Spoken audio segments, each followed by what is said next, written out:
as Democrat policies have unleashed runaway inflation, families have felt particular pain at the gas pump.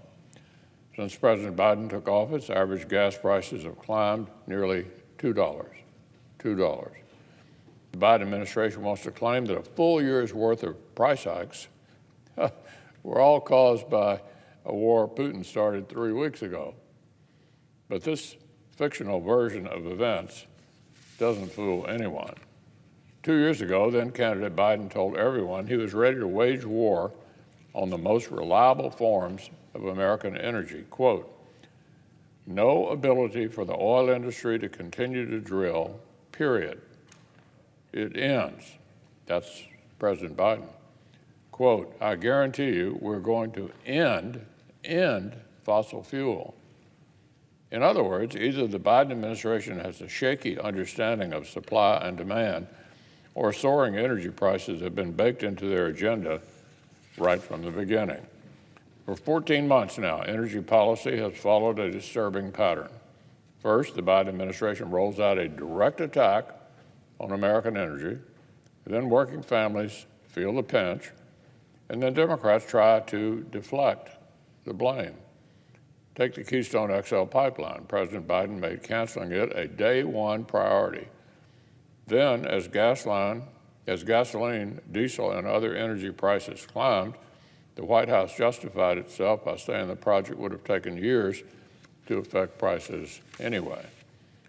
The problem is that back during the Obama administration, their own analysis suggested the project would be fully operational by 2013. They spent a decade fighting against a pipeline that would have taken a couple of years to come online by complaining it was not immediate enough. That was their argument a decade ago, and it's their argument now. The pipeline could have been built multiple times over in the time the Democrats spent resisting it. Besides, if slow construction were really the problem, the administration would be rushing to rein in their own regulatory army that is handcuffing other new and existing pipelines with mountains of extra bureaucracy. Just weeks ago, while Putin was already massing forces and trying to make energy hostages out of Western Europe, the Biden administration's Federal Energy Regulatory Commission went out of its way to make permitting new American natural gas pipelines radically more difficult. Here's yet another example. Last year, the Biden administration directed the SEC to prioritize discouraging loans, capital, and financing for fossil fuel energy projects. But now that a worldwide scramble sent prices sky high, the administration blames industry and says it's, quote, "time for oil and gas companies to work with Wall Street to unleash our productive capacity," end quote. The administration that campaigned on ending fossil fuels now claims the fossil fuel companies are just layabouts who don't want to drill. It's enough to make your head spin. Oh, and President Biden rushed to lash America back to the mast of a climate deal that actually gave China a pass to keep increasing their emissions. As Germany prepared to give Putin an even tighter hold on Europe's market for natural gas with the Nord Stream 2 pipeline, President Biden fought bipartisan efforts to stop the pipeline. His response to soaring prices hurting families last year was to go hat in hand and beg OPEC and Russia to produce more.